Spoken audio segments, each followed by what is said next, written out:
News. Telangana Andhra Pradesh మధ్య 10 సంవత్సరాలుగా అపరిష్కృతంగా ఉన్న విభజన సమస్యలు ఈ రోజు పరిష్కారమయ్యే అవకాశాలు ఉన్నాయా? దాదాపు ఈ రోజు విభజన సమస్యలకు పరిష్కార మార్గాలు సులభమయ్యే అవకాశాలు కనిపిస్తున్నాయి. విభజన సమస్యలు దాదాపు పరిష్కారమయ్యే అవకాశాలు కనిపిస్తున్నాయి. ఆంధ్రప్రదేశ్ తెలంగాణ ముఖ్యమంత్రులు ఇద్దరు ఈ రోజు సాయంత్రం 6 గంటలకు సమావేశం కాబోతూ ఉన్నారు. తెలంగాణ ముఖ్యమంత్రి రేవంత్ రెడ్డి, ఆంధ్రప్రదేశ్ ముఖ్యమంత్రి చంద్రబాబు ఇద్దరు ఈరోజు సమావేశం కాబోతున్నారు 6 గంటలకు ప్రజాభవన్లో. ఈ ప్రజాభవన్లో విభజన సమస్యలు ప్రధాన అజెండాగా మాట్లాడుకోబోతున్నారు. విభజన చట్టంలో లేని కొన్ని అంశాలు కూడా ఇప్పుడు ప్రస్తావనకు వచ్చే అవకాశం కనిపిస్తూ ఉంది. రేవంత్ రెడ్డి వైపు నుంచి కొన్ని డిమాండ్లు ఉన్నాయి, చంద్రబాబు వైపు నుంచి కొన్ని డిమాండ్లు ఉన్నాయి. అపరిష్కృతంగా ఉన్న సమస్యలు అలాగే ఉన్నాయి. గతంలో ఆంధ్రప్రదేశ్ తెలంగాణ ముఖ్యమంత్రులు ఇద్దరు జగన్మోహన్ రెడ్డి, కేసీఆర్ గతంలో ఒకసారి సమావేశమయ్యారు. కానీ విభజన సమస్యల పరిష్కారానికి ఎటువంటి మార్గాలు కూడా కనుగొనలేదు, ఎటువంటి విషయాలు చర్చించలేదు. ఇప్పుడు చంద్రబాబు రాసిన లేఖతో రేవంత్ రెడ్డి సానుకూలంగా స్పందించారు. ఈ రోజు సాయంత్రం 6 గంటలకు ఇరు రాష్ట్రాల ముఖ్యమంత్రులు సమావేశం కాబోతున్నారు. ఒకసారి మీకు ఆర్టీవీ స్క్రీన్ పైన నేను మీకు చూపిస్తాను. ఈ సమావేశపు అజెండా ఏంటి, ముఖ్యంగా ఈ సమావేశంలో ఏ అంశాలు ప్రస్తావనకు వచ్చే అవకాశం ఉంది అనేది. రేవంత్ రెడ్డి వైపు నుంచి కొన్ని డిమాండ్లు ఉన్నాయి. రేవంత్ రెడ్డి వైపు నుంచి చంద్రబాబుకు ఏ డిమాండ్లు ఉండే అవకాశం ఉంది అనేది చూపిస్తాను. రేవంత్ రెడ్డి వైపు నుంచి చంద్రబాబుకి కొన్ని డిమాండ్లు ఉన్నాయి. తిరుమల తిరుపతి దేవస్థానంలో భాగం కావాలి. ఇది విభజన చట్టంలో లేని డిమాండ్. విభజన చట్టంలో లేని కొన్ని డిమాండ్లతో రేవంత్ రెడ్డి సిద్ధంగా ఉన్నారు. తెలంగాణ అభివృద్ధి కోసం, తెలంగాణ ప్రజల కోసం విభజన చట్టంలో లేని కొన్ని డిమాండ్లను చంద్రబాబు ముందు పెట్టబోతున్నారు. అందులో తిరుమల తిరుపతి దేవస్థానం ఒకటి, అలాగే ఏపీలో కలిపిన 7 మండలాలు వెనక్కు ఇవ్వాలి అనే డిమాండ్ కూడా రేవంత్ రెడ్డి చంద్రబాబు ముందు పెట్టబోతున్నట్టుగా తెలుస్తూ ఉంది. విద్యుత్ బకాయిలు 24,000 కోట్ల రూపాయలు చెల్లించాలి. ఆంధ్రప్రదేశ్ నుంచి తెలంగాణకు బాకీ ఉన్న 24,000 కోట్ల రూపాయలు చెల్లించాలి అనే విషయం గురించి కూడా ఇప్పటికే విద్యుత్ బకాయిల విషయంలో ఇరు రాష్ట్రాల మధ్య చిక్కుముడ్లు ఉన్నాయి. తెలంగాణ నుంచి ఆంధ్రప్రదేశ్కు బకాయిలు ఉన్న, ఆంధ్రప్రదేశ్ నుంచి తెలంగాణకు రావాల్సిన బకాయిలు కూడా చెల్లించాలి అంటూ అడుగుతున్నారు. అలాగే కృష్ణపట్నం, మచిలీపట్నం, గంగవరం పోర్టుల్లో భాగం ఇవ్వాలి అనే డిమాండ్ కూడా రేవంత్ రెడ్డి చంద్రబాబు ముందు ఉంచే అవకాశం ఉంది. ఇప్పటికే తెలంగాణకు సముద్ర భాగం లేదు కాబట్టి, కోస్టల్ లేదు కాబట్టి కొన్ని వ్యాపారాలను విస్తరించాలి అని అనుకుంటే, ఆదాయ మార్గాలను పెంచాలని అనుకుంటే ఖచ్చితంగా పోర్ట్లు కూడా ఉండాల్సిన అవసరం ఉంటుంది. ఎక్కడైతే పోర్ట్లు ఉన్నాయో ఆయా రాష్ట్రాలు అభివృద్ధిలో మరికొంత ముందుకు దూసుకువెళ్ళే అవకాశం ఉంటుంది. కాబట్టి ఆంధ్రప్రదేశ్లో ఉన్న పోర్టులో తెలంగాణ కూడా వాటా కావాలి అని అడిగే అవకాశం ఉంది. ఇప్పటికే దగ్గరగా 1000 కిలోమీటర్ల మేర కారిడార్, కోస్టల్ కారిడార్ ఉంది ఆంధ్రప్రదేశ్కు. అందులో తీర ప్రాంతాన్ని తెలంగాణకు కేటాయించాలి అని అడిగే అవకాశం ఉంది. కృష్ణా జలాల్లో 558 టీఎంసీలు కేటాయించాలి అని డిమాండ్ పెట్టబోతున్నారు. కృష్ణా జలాల వాటాలను మళ్ళీ పునర్వ్యవస్థీకరించాలి, కొత్త వాటాలను ఇద్దరు కూడా ఏర్పరచుకోవాలి. 558 టీఎంసీలు కేటాయించాలనే డిమాండ్ను చంద్రబాబు ముందు రేవంత్ రెడ్డి ఉంచబోతున్నారు. మొత్తానికి తెలుగు రాష్ట్రాల ముఖ్యమంత్రులు సమావేశం కాబోతున్నారు 6 గంటలకు.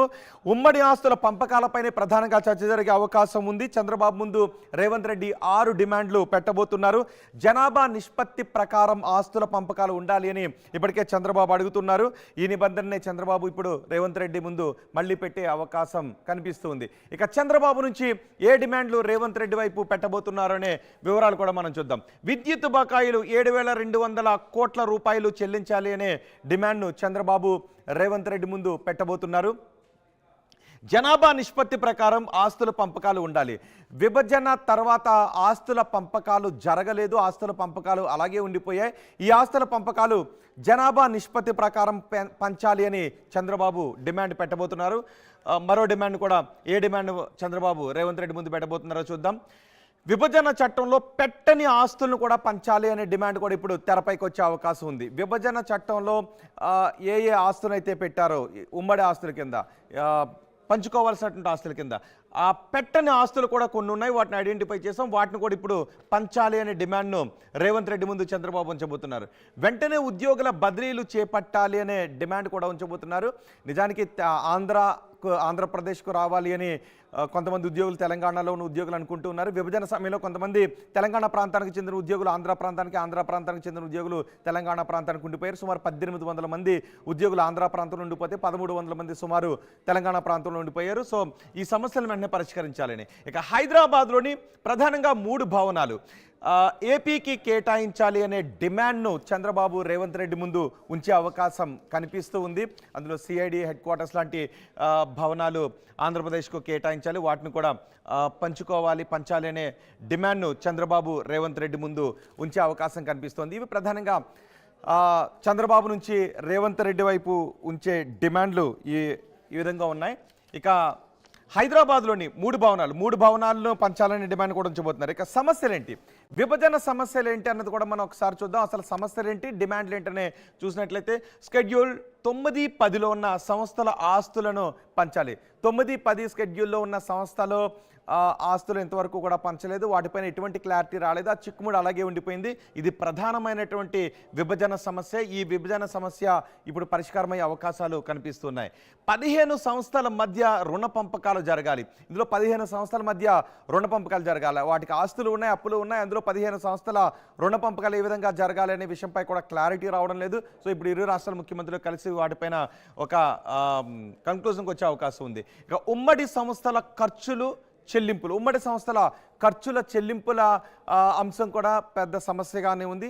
అది కూడా ఈరోజు దాదాపు పరిష్కారం అయ్యే అవకాశం కనిపిస్తోందనే చర్చ జరుగుతోంది. ఇక ఉద్యోగుల పరస్పర బదిలీలు తెలంగాణ ప్రాంతానికి రావాల్సిన ఉద్యోగులు ఆంధ్ర ప్రాంతంలో ఉండిపోవడం, ఆంధ్ర ప్రాంతానికి చెందిన ఉద్యోగులు తెలంగాణ ప్రాంతంలో ఉండిపోవడం, వాళ్ళు మమ్మల్ని తెలంగాణకు పంపించండి అని, ఆంధ్రాకు పంపించండి అని కోరుతూ ఉన్నారు. సో ఆ ఉద్యోగుల బదిలీల అంశం కూడా ఇప్పుడు చర్చకు రాబోతోంది. సో ఈ సమస్య కూడా తీరే అవకాశం కనిపిస్తోంది. ఇక లేబర్ సెస్ నిధుల పంపకాలు ఏ విధంగా ఉండాలి, లేబర్ సెస్ నిధుల పంపకాల విషయం కూడా సమస్యగానే ఉంది. ఈ సమస్య కూడా పరిష్కారం లభించలేదు. ఇప్పుడు ఈ సమస్య పరిష్కారం కూడా ఇప్పుడు చర్చల్లో లభించే అవకాశం కనిపిస్తుందనే చర్చ జరుగుతుంది. ఇక షెడ్యూల్ 10లో 142 సంస్థలు ఉన్నాయి, 38,000 కోట్ల రూపాయల ఆస్తులు ఉన్నాయి. ఈ ఆస్తుల పంపకం అలాగే ఉండిపోయింది. ఇప్పుడు ఇరు రాష్ట్రాల ముఖ్యమంత్రులు కలిసి కూర్చొని మాట్లాడుకుంటే ఈ సమస్య పరిష్కారం అయ్యే అవకాశం ఉంటుంది అనే చర్చ జరుగుతుంది. ఇంతవరకు పెద్దగా విభజన సమస్యల పరిష్కారానికి పెద్దగా చొరవ తీసుకోలేదు. కానీ ఇప్పుడు ఇరు రాష్ట్రాల ముఖ్యమంత్రులు చొరవ తీసుకుంటూ ఉండటంతో ఈ సమస్యల ప్రధానంగా ఆస్తుల పంపకాలపైన ఎక్కువ ఆశలు పెట్టుకుని ఉన్నారు. ఆ సమస్యల పరిష్కారమయ్యే అవకాశం ఉంది. చట్టంలో పేర్కొనని 1759 కోట్ల రూపాయలు విలువైన 12 సంస్థలు ఉన్నాయి చట్టంలో పేర్కొనని.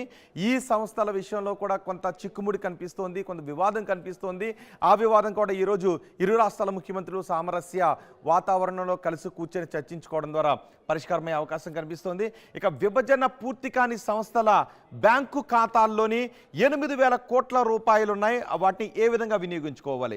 విభజన పూర్తి కాని సంస్థల్లో బ్యాంక్ ఖాతాల్లో 8,000 కోట్ల రూపాయలు ఉన్నాయి, వాటిని ఏ విధంగా వినియోగించుకోవాలి అనే విషయంపై కూడా ఇరు రాష్ట్రాల ముఖ్యమంత్రులు ఈరోజు కలిసి కూర్చొని మాట్లాడుకోవడం ద్వారా ఒక పరిష్కారం కనుగొనే అవకాశం ఉందని తెలుస్తోంది. ఇక 10వ షెడ్యూల్లో సంస్థల్లోని 1,435 కోట్ల రూపాయల వినియోగం. 9-10 షెడ్యూల్లో ఉన్న విషయాలపైనే ఎక్కువగా చర్చ జరుగుతుంది. 9-10 షెడ్యూల్లో ఉన్న సంస్థల పంపకాలు జరిగినట్లయితే దాదాపు ఒక ఎక్కువ శాతం కొలికొచ్చే అవకాశం ఉంది. విభజన సమస్యలో ఎక్కువ శాతం కొలికొచ్చే అవకాశం ఉంది. సో ఈ 10వ షెడ్యూల్లోని సంస్థల్లో 1,435 కోట్ల రూపాయల వినియోగంపై కూడా ఇరు రాష్ట్రాల ముఖ్యమంత్రులు మాట్లాడుకోబోతున్నారు.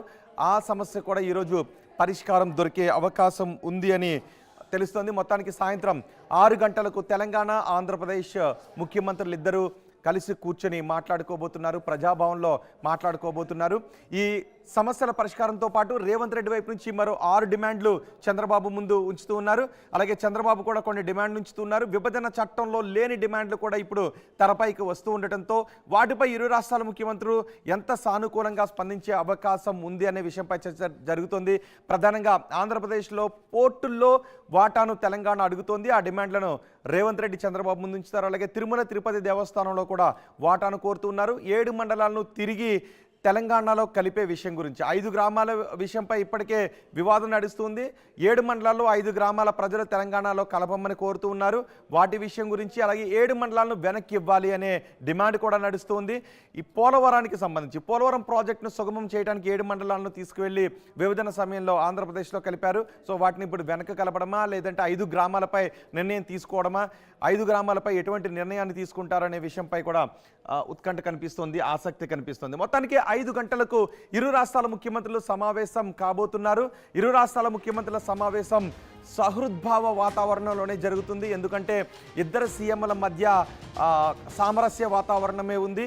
గతంలో చంద్రబాబు శిష్యుడిగా, అఫ్కోర్స్ నేను సహచరుడిని అని అంటారు రేవంత్ రెడ్డి, చాలామంది శిష్యుడు అని అంటూ ఉంటారు. ఏది ఏమైనప్పటికీ టీడీపీలో ఆయన పనిచేశారు కాబట్టి రేవంత్ రెడ్డి టీడీపీ నుంచే కాంగ్రెస్లోకి వచ్చారు. ముఖ్యమంత్రి ఆంధ్రప్రదేశ్ ముఖ్యమంత్రి చంద్రబాబుకి, తెలంగాణ ముఖ్యమంత్రి రేవంత్ రెడ్డికి మధ్య సహృద్భావ స్నేహపూర్వక వాతావరణమే ఉంది. కాబట్టి దాదాపు ఇద్దరి మధ్య స్నేహపూర్వక వాతావరణంలోనే చర్చలు జరిగే అవకాశం ఉంటుంది.